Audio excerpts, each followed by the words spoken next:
ఓం సాయిరామ్ శ్రీమాత్రే నమః. అమ్మ బిడ్డలందరికీ నమస్కారం అండి. అందరికీ కూడా అమ్మవారు ఈరోజు ఒక 8 శక్తివంతమైనటువంటి మాటలు చెప్తూ ఉన్నారు. ఈ సందర్భంలో మీకందరికీ కూడా నేను ఒక మాట చెప్తానండి. ఇంట్లో పిల్లలు చదువుకునే పిల్లలు ఉంటారు కదండి. ఆ పిల్లలు యందు బుద్ధి బాగా ఉండి వాళ్ళకు తెలివితేటలు వచ్చి వాళ్ళు చక్కగా చదువుకునేటట్లుగా వాళ్ళల్లో ఉన్న తెలివి పైకి రావాలి అంటే కనుక ఈశ్వరుడు తెలివితేటలు ఇస్తారు. కానీ ఎందుకు పిల్లలకి ఎక్కువ మార్కులు రావు? కొంతమందికి అంటే వాళ్ళు చదువుకునేటప్పుడు అది తప్ప ఇతర విషయాల మీదకి వెళ్ళిపోతూ ఉంటుంది. అలా కాకుండా దృష్టి లగ్నం అవ్వాలి అంటే కనుక అమ్మవారికి సంబంధించినటువంటి 8 మాటలు ఉన్నాయండి. ఆ 8 శక్తి స్వరూపాలు మూర్తులు ప్రతిరోజు పిల్లలకు ఒక్కసారి నోటితో అనగలగాలి. ఇంట్లో ఆడవారు కానీ మగవారు కానీ అంటే ఆ నామాలు కానీ చెప్పారు అనుకోండి, ఏమవుతుందో తెలుసా అండి? నేను చెప్పడం లేదు, మహర్షి వారికి, దుర్వాస మహర్షి వారికి ఆర్య ద్విషతిలో అమ్మవారే స్వయంగా కళ్ళ ఎదుట కనపడింది, దర్శనం ఇచ్చిందనమాట. దర్శనం ఇచ్చి అమ్మ చెప్పించింది ఆయనతోటి. ఇక ఇవి ఎవరు చెప్తూ ఉన్నారు? ఆ ఇంట ఆడవారికి మంగళ అంటే మంగళసూత్రాన్ని నేను కాపాడుకుంటాను, ఆ ఇంట అమంగళం అనేది జరగడం అనేది ఉండదు, ఆడవారి పసుపు కుంకాలకి నేనే రక్ష, పిల్లలు చదివితే పిల్లలకు మంచి విద్యాభ్యాసం కలుగుతుంది, మంచి బుద్ధులు కలుగుతాయి అని మహర్షి వారికి చెప్పారనమాట. పిల్లలను అమ్మ రక్షిస్తాను అని అభయం ఇస్తున్నారు. ఆ 8 మూర్తులు మనం కనుక తెలుసుకుని 8 శక్తులని కూడా మనం గనక మనం పఠించినట్లయితే మనం ఇంట్లో రోజు చెప్పుకుంటాం కదండి. అనుకుంటూ గనక చెప్తూ ఉంటే ఒకవేళ భర్త ఎవరికైనా సరే ఏదైనా ప్రమాదంలో వాటిల్లుతూ ఉన్న వాళ్ళ ఇంట్లో అమ్మవారు రక్షిస్తూ ఉంటుంది. ఏమీ అవ్వదన్నమాట, కాపాడుతూ ఉంటుంది ఆ తల్లి. పసుపు కుంకాలు నిలబడుతూ ఇంట్లో ఎప్పుడు పసుపు అనేది దానం చేసుకునే భాగ్యం అనేది కలుగుతుంది అన్నమాట. జీవితాంతం కూర్చుని కుంకుమార్చన చేసుకునే భాగ్యం, మన కోరికలు కూడా, ఇష్టాలు అనేవి తీరిపోతాయి, అన్నీ లభిస్తాయి. అవే కాదండి, నేను గనుక చెప్తూ ఉంటాను, నిజంగా అమ్మ కౌమారి, వైష్ణవి, బ్రాహ్మి, మహేశ్వరి, తదా వారాహి చైవ మహేంద్రి చాముండ చైవ సప్తమి మహాలక్ష్మి రష్టమి చ ద్విభుజ సోణ విగ్రహ. ఈ వీళ్ళందరికీ కూడా తలుచుకున్నాం అనుకోండి. యనమండుగురు ఎక్కడున్నారో తెలుసా అండి? మనకు బాగా దగ్గరలో ద్రాక్షారామ క్షేత్రంలో ఉన్నారనమాట. వీళ్ళు అష్టమూర్తులు అంటారు కదండి, బ్రహ్మీమూర్తులు అని కూడా అంటారు వీళ్ళను. కానీ మనం తలుచుకుంటే ఈ అష్టశక్తుల పేర్లు నోటితో పిల్లలు పలికినా సరే, మనం ఆడవారు పలికిన, మగవారు పలికిన అమ్మవారి యొక్క అనుగ్రహం మనకు కలుగుతుందండి. భద్రం భక్షలయంతు బ్రాహ్మి ముఖ్యాస్య మాతారోస్మాకం భద్రం భద్రం భద్రం. ఏ ప్రమాదము లేకుండా ఆడవాళ్ళు సౌభాగ్యంతో అందరూ సంతోషంగా ఉంటారు. ఇవన్నీ ఎవరు చెప్పారో తెలుసా అండి? అమ్మవారే బ్రహ్మాది దేవతలతో, ఋషులతో వేరు వేరు సందర్భాల్లో చెప్పించారు. నేను ఇందాక మనం అనుకున్నాం కదా, దుర్గా సప్తసతి, నేను చెప్తున్నది ఆర్యాసతి. ఇవన్నీ బ్రహ్మోపేంద్ర మహేంద్రాది దేవస్తుం వైభవం తల్లి ఎక్కడెక్కడ ఎవరితో ఏ స్తోత్రాలు చేయించి అవి చేస్తే మీరు రక్షింపబడతారో వాటిని మనకు అందించింది ఋషుల చేత. అవి మనతో ఇవాళ చెప్పిస్తూ ఉండడానికి కారణం అది. లలితా సహస్ర పారాయణం అనేది మన ఇంట్లో కానీ దేవాలయంలో కానీ కూర్చుని కనుక ఈ శ్లోకం చెప్తే మనకు రక్షణ అనేది కలుగుతుంది. మనం ఈ మాట చెప్పి ఇవాళ మీతో చెప్పిస్తూ ఉన్నాను అంటే ఈ మాటలు కనుక అనండి, 8 శక్తుల పేర్లు అనండి. పిల్లలు ప్రతిరోజు అనాలండి. అసలు ఇవి సువాసిని ప్రతిరోజు అనాలి. బ్రాహ్మి మహేశ్వరి చైవ మహేశ్వరేవ కౌమారి వైష్ణవి తదా వారాహి వారాహి చైవ మహేంద్రి శైవ మహేంద్రి చాముండా చైవ సప్తది మహాలక్ష్మి రష్టమీ చ మహాలక్ష్మి రష్టమీ చ ద్విభుజా సోణ విగ్రహ భద్రం పక్ష్మలయంతో ముఖ్యాస్ పద్మా మాతరోస్మాకం. అందుకేనండి ఆది శంకరాచార్యులు కూడా ఒక చమత్కారమైనటువంటి శ్లోకంతో చెప్పారు కదండి. పరమ అద్భుతమైనటువంటి శ్లోకం చెప్పారు.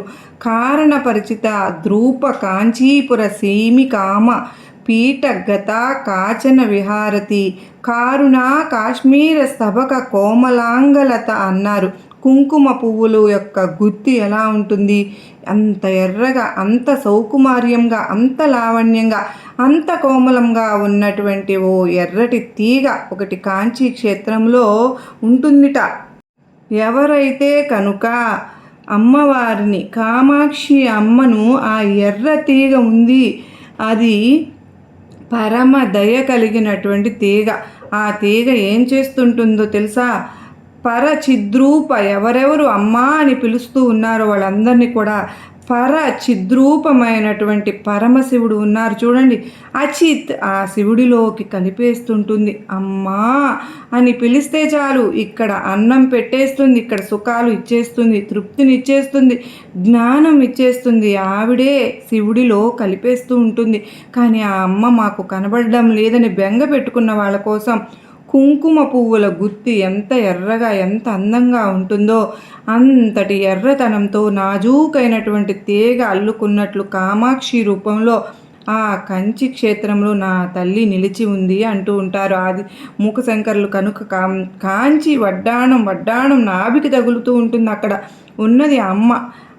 మూకశంకరులు కూడా అక్కడికే వచ్చారు ఆ అమ్మ తనం దగ్గరకు. కనుక ఆ నామము ఎంత గొప్ప నామము అంటే పైన చెప్పినటువంటి సూచనలు ఆ మిగిలిన నామాన్ని నిర్ధారణ చేస్తూ ఉంటాయి. అమ్మ తనం గురించి స్తోత్రం చేస్తూ ఉంటుంది. కనుక రత్న కింకిణాకారం భూషిత అన్నప్పుడు ఆ తల్లి వడ్డాణానికి ఎవరు నమస్కారం చేస్తారో వాళ్ళకి అన్నీ కలుగుతాయి. పెళ్ళిలో సరిగ్గా తెలియకపోయినా ఇప్పుడు ఈ నామం చెప్పిన వాళ్ళకు సౌభాగ్యం కలుగుతుందండి. ఈ నామం చెప్పిన వారికి మంచి సంతానం ఉంటుంది. ఈ నామం చెప్పిన వారికి శరీరానికి అనారోగ్యం రాకుండా ఉంటుంది. ఈ నామం చెప్పిన వారికి సుఖశాంతులు కలుగుతాయండి. అమ్మగా ఆ తల్లి మమ్మల్ని రక్షిస్తూ ఉంటుంది. అంత పరమోత్కృష్టమైనటువంటి నామాన్ని ఇవాళ మనను కనుక ఆ తల్లి మన చేత చెప్పించింది. ఏమి చేతగాక నేను చెప్పినా అయ్యో ఏదో చెప్తున్నాను విందామని ఇంత భక్తితో మీరు విన్నారు చూడండి. మనందరికీ ఆ తల్లి తరింపు చేసినందుకు ఆ అమ్మ పాదపద్మములకు నమస్కరించుకుంటూ ఇంత గొప్ప తిథి రోజున చక్కగా ఇవాళ మనం అమ్మవారి దర్శనాన్ని చేయాలి అని చెప్పి శాస్త్రం. అందుకే ఇవాళ మనం ప్రత్యేకంగా శ్రద్ధ తీసుకుని అమ్మవారిని ఇవాళ సర్వ శుక్ల సరస్వతి తల్లి అలంకారం ప్రత్యేకంగా మనకు ఈరోజు ఇవాళ ఇక్కడ నుంచి వచ్చి అలంకారం అమ్మ మనకు చక్కని మంచి మంచి మాటలు ఈరోజు మనకు చక్కగా చెప్పారు కదండి. మరి నిజంగా అమ్మ లలితా సహస్రానికి మించినది ఇంకోటి లేదు. తల్లి అటువంటి ఒకళ్ళు ఈ అవకాశాన్ని విడిచిపుచ్చుకోకుండా ఈరోజు చక్కగా మనం ఇంటికి వెళ్ళండి. వెళ్ళిన తర్వాత చక్కగా మనందరం కూడా అలాగే అమ్మవారు ఒక్కొక్క చోట ఒక్కొక్కటి చెప్పించింది కదండి. దేవి భాగవతంలో వ్యాస భగవానుడితో ఈ ఒక శ్లోకం చెప్పించింది. అదేమిటో తెలుసా అండి? జీవితాంతం కూడా అంటే చేయగలించగలిగినటువంటి మహాపాపం తరువుకు వచ్చేస్తూ ఉంటుంది అనుకోండి, ఏదైనా ఆపద, అప్పుడు మనం దుఃఖం వస్తుందంటే వాటి నుంచి బిడ్డలు శరీరాన్ని వదిలిపెట్టేస్తుంటారు. కన్న తల్లిదండ్రులు జీవితాంతం ఏడుస్తూ ఉండవలసిన పరిస్థితి ఉంటుంది అంటారు కదండి. పిల్లల యొక్క బుద్ధి ప్రమాదకరమై తల్లిదండ్రులు ఏడవలసిన రీతిలో ప్రవర్తించకుండా ఉండాలి అంటే కనుక మనం అదుపాజ్ఞలలో అనగా మనం రోజు వాళ్ళకు బుద్ధి చెప్పడానికి వీలు లేని రీతిలో ఎక్కడో వాడు ఉండి చదువుకుంటూ ఉన్నాడు అనుకున్నా కూడా వారు ఇక్కడ బయలుదేరి ఎక్కడికో ప్రయాణంతో వెళుతూ ఉన్నారు, ఒక్కడే వాడు రక్షింపబడాలి అని మీరు కోరుకున్నా కూడా పిల్లలు ఇంట్లో నుంచి బయలుదేరేటప్పుడు అండి, పిల్లలు ఎక్కడో ఉన్నప్పుడు రక్షింపబడాలి అంటే ఈ శ్లోకం తప్పకుండా చదువుకోవాలి. అమ్మవారిని ఉద్దేశించి ఈ శ్లోకం చదువుకుంటే కనుక పిల్లలు ఊరు వెళుతున్న పిల్లలు ఇంట్లో ఉంచి బయటికి వెళ్తున్న ఈ శ్లోకం చెప్పి మీరు బాబు అమ్మవారికి నమస్కారం చేసి వెళ్ళు అని తల్లి రక్షిస్తుంది. దేవి భాగవతం వ్యాస భగవానుడు కీర్తించారు కదండి. సర్వదా సర్వదేశేషు పాతుం భువనేశ్వరి మహామాయా జగత్తాత్రి సచ్చిదానంద రూపిణి. మీకు ఎక్కడో చెప్తాను నేను ఆఖ్యానం. సర్వదా దేశేషు పిల్లలు యామర్లి నిద్రపోతూ ఉంటారు కదండి, ప్రమాదం వచ్చేస్తూ ఉంటుంది. సర్వదేశేషు వెళ్ళకూడని ప్రమాదకరమైన ప్రదేశానికి వెళ్ళిపోతూ ఉంటారు, ప్రమాదం వచ్చేస్తూ ఉంటుంది. పాతుత్వాం భువనేశ్వరి, అమ్మ వాడిని కాపాడు, అమ్మ వాడిని రక్షించు, రక్షించు తల్లి మహామాయ జగద్ధాత్రి సచ్చిదానంద రూపిణి. ఈ శ్లోకాన్ని కనుక చెప్తే పిల్లలకు రక్షణ కలుగుతుంది కనుక ఈ శ్లోకం వ్యాస భగవానుడు దేవి భాగవతంలో చెప్పారు. దీన్ని మనం కనుక ప్రతిరోజు చెప్పవలసి ఉంటుందండి. పిల్లల క్షేమం అక్కర్లేదు అన్నవాళ్ళు ఏ తల్లిదండ్రులు ఉంటారండి చెప్పండి.